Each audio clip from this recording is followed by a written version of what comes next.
Rapaziada, sejam bem-vindos a mais um vídeo de React. E hoje a gente vai estar vendo aí o vídeo do Lofellow, que ele postou há um dia, ondas cerebrais do Kinect. Se não tiver o meme de David Jones, eu fico maluco, viu? Vambora. O Kinect Espião. Esse é um vídeo de 2013 criado pelo Aí, David eu Jones. falei. Na época rolava um boato, na verdade, mais um medo geral com relação a tudo o que possui uma câmera. Isso porque, naquela época, 2013, documentos secretos realmente vazaram na internet, mostrando que o governo americano, através da NSA, coletava dados de pessoas do mundo todo. E depois disso, qualquer câmera virou motivo de desconfiança. E somado a isso, na mesma época, o líder de marketing da Microsoft, Yusuf Mehdi, ainda disse que o Kinect seria capaz de capturar informações privadas e compartilhar isso com anunciantes. E até aí o vídeo tava ok, tudo certo. Mas, além dessa informação, David Jones comentou uma outra coisa, no mínimo curiosa. O Kinect poderia ler ondas cerebrais. Falando que não vai ver, só as pessoas vão conseguir, o Kinect vai conseguir medir as reações das pessoas, ondas cerebrais. Bom, isso mostrava que haveria algo muito mais sério do que uma simples espionagem. Loucura, não só o Kinect poderia ser um espião, como poderia ler sua mente. E quer saber, ele não tava tão errado assim. Chamaram o homem de louco, tá?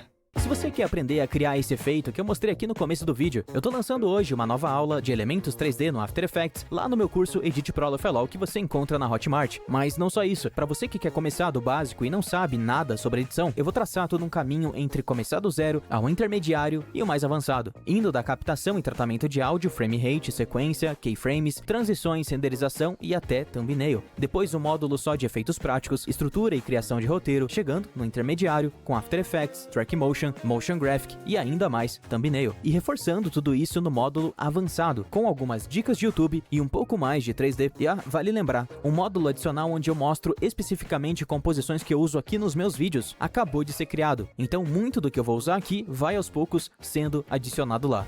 Mas dá pra aprender de graça pelo YouTube.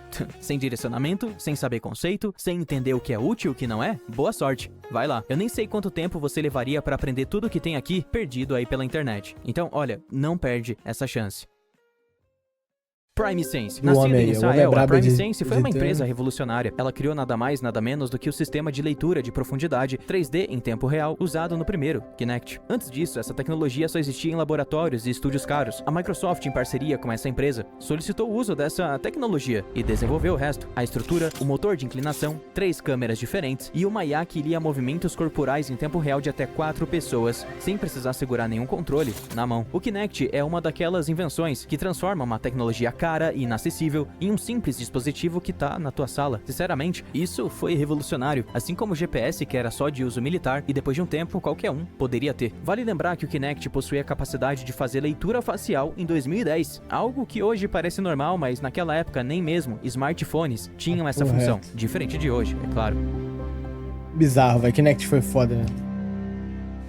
Kinect era pra ter sido uma parada revolucionária. No final foi usado mais pra sobre Kinect, festa de a Microsoft criança. não foi a primeira a criar essa experiência. A Nintendo pensou muito antes.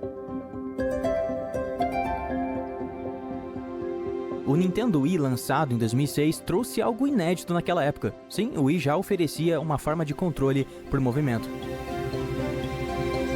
Naquela época realmente existia a ideia de que aquilo era o futuro, como sempre, né, estilo VR. A Nintendo só calculou 2 mais 2 e fez acontecer, e por isso o Wii chamou muito a atenção. Mas havia um porém, diferente do Kinect, a precisão não era tão alta, existia inclusive um acessório extra que você tinha que comprar para poder conectar no controle e dar mais precisão. Depois a Sony veio com o PlayStation Move também. O controle para fazer os movimentos, então era bem diferente do Kinect, era só um leitor de movimento do controle. E foi aí que a Microsoft decidiu investir. Pô, acho que a gente consegue fazer algo melhor do que isso. Então alguns anos depois, tivemos, finalmente, o Kinect.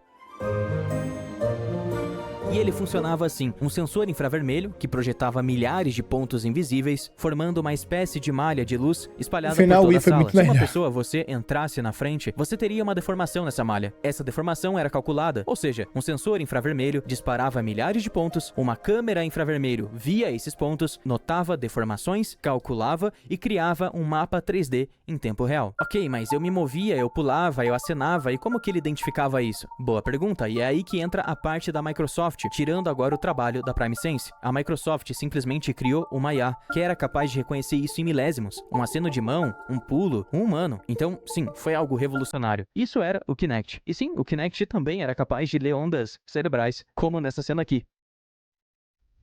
Nesse vídeo do David Jones, o assunto era sobre o segundo Kinect. Youssef Mehdi, o alvo da notícia, fez declarações bem polêmicas na época. Segundo ele, o Kinect poderia detectar batimentos cardíacos, observar reações dos usuários e no futuro a Microsoft compartilharia esses dados em um sistema voltado à publicidade. A ideia seria permitir anúncios direcionados a pessoas específicas dentro do Xbox. Eu sei o que você pensa, eu ofereço um produto. Mas é claro que a Microsoft depois deixou isso quieto. Até porque o cara tava viajando, né? Então nesse ponto, o vídeo não tá errado. Porém, no vídeo do David Jones, é inegável que ele fala sobre ondas cerebrais e essa parte realmente eu não achei na matéria. O que me leva a acreditar que ou a Kotaku, se essa for a matéria, deve ter editado isso, ou outro ponto mais plausível, que essa matéria que foi lida no vídeo era de um portal que não era tão sério assim, e acabou exagerando ali a fala do cara, e eu acho que foi isso mesmo. Só que o mais interessante é que sim, existe um fundo de verdade nessa história toda. E, inclusive, é por isso que eu decidi fazer esse vídeo. Não dessa forma como supostamente Yusuf teria colocado nessa tal matéria, mas de uma outra forma que, olha,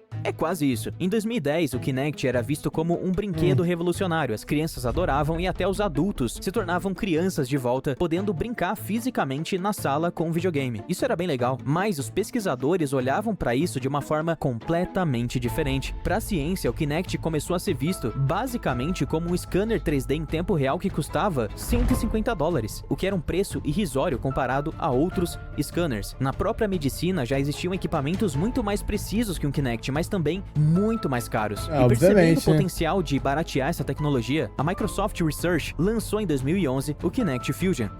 This is a software which allows us to use a regular Kinect camera to reconstruct the world in 3D. Esse software permitia usar o Kinect para escanear um ambiente 3D, armazenar essa geometria da cena, reconstruir isso em um modelo sólido e ainda rastrear a posição, traquear no cenário, como se estivesse na vida real. Para você entender, na prática, você podia girar o Kinect em volta de uma cabeça, da sua cabeça, de um manequim, de um paciente, o que for, e criar uma cópia daquela geometria. Uma cópia perfeita. E ainda conseguir manter aquela geometria no mesmo lugar, parada, enquanto você movia o Kinect pela sala. Basicamente, foi uma das primeiras formas de realidade aumentada em tempo real que a gente teve. Agora, uma dúvida. Você conhece essa máquina aí? Bom, essa é uma máquina de ressonância magnética. Sim. A ressonância magnética funciona capturando o corpo em camadas, como se fosse uma cebola, com fatias extremamente finas e muito fácil de você poder manipular. Isso porque os softwares médicos salvavam essas camadas em um volume tridimensional. Ou seja, você tem um 3D, digamos assim, de uma parte ou várias partes internas do corpo de uma pessoa. E o mais interessante é que depois você consegue converter esse arquivo do exame, e é claro que isso exige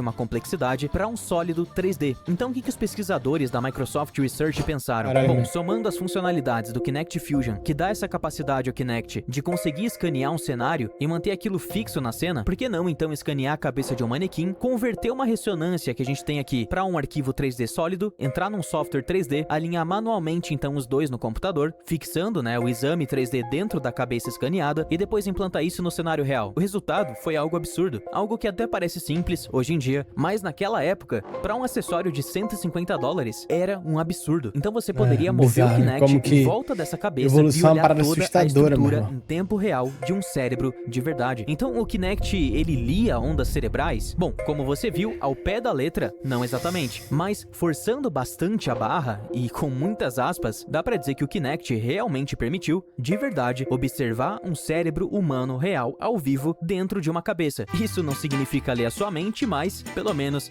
essa história toda não foi em vão. É isso. Vídeo bem interessante, mano. E o vídeo inocente do meu mano David Jones. Coitado do meu mano David Jones. Até hoje vira um meme por causa dessa porra. Mas é isso. Vídeo muito bom. Eu acho legal que o Lou falou sempre se aprofunda nas paradas, tá ligado? Pra esses quesitos mais técnicos, né? Mas maneiro, né? A tecnologia ela já existe, só que, pô, dá pra. Por que a gente não junta uma com essa aqui, faz isso aqui e pum? E, pô, realmente, o Kinect ele era pra ter sido mais. Mas acabou que, infelizmente, não foi, porque, querendo ou não, pô, essa parada de querer trocar, né? Os controles e teclado e mouse pra uma parada como se você realmente estivesse dentro do universo ali jogando. Parece que não é uma parada que o público realmente quer, tá ligado? Já tentaram, né? É legal ali pra alguns jogos, mas de resto não é uma parada, tipo assim, que eu vejo que a galera realmente se importa, tá ligado? É igual realidade virtual. Tipo, é interessante sim e tal, mas não é realmente o que a galera quer, tá ligado? A galera, né, quer o padrão mesmo que a gente tem hoje.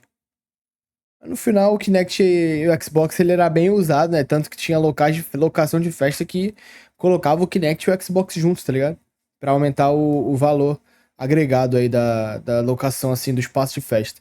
Pô, geralmente, a maioria dos que eu já fui, assim, na época, quando era, quando era mais novo, tinha os brinquedos normais, né? Totó, mesa de ping-pong, é, entre outros, e tinha o Xbox com o Kinect, sempre aquele joguinho lá do Rio lá, de pular, sempre os mesmos jogos. No final deu certo, né? Pra esse tipo de coisa. Mas é isso. Espero que vocês tenham gostado do vídeo. Deixe seu like, se inscreve no canal. O link original do vídeo tá na descrição. Se você gostou, se inscreve, viu? Valeu, falou, fui.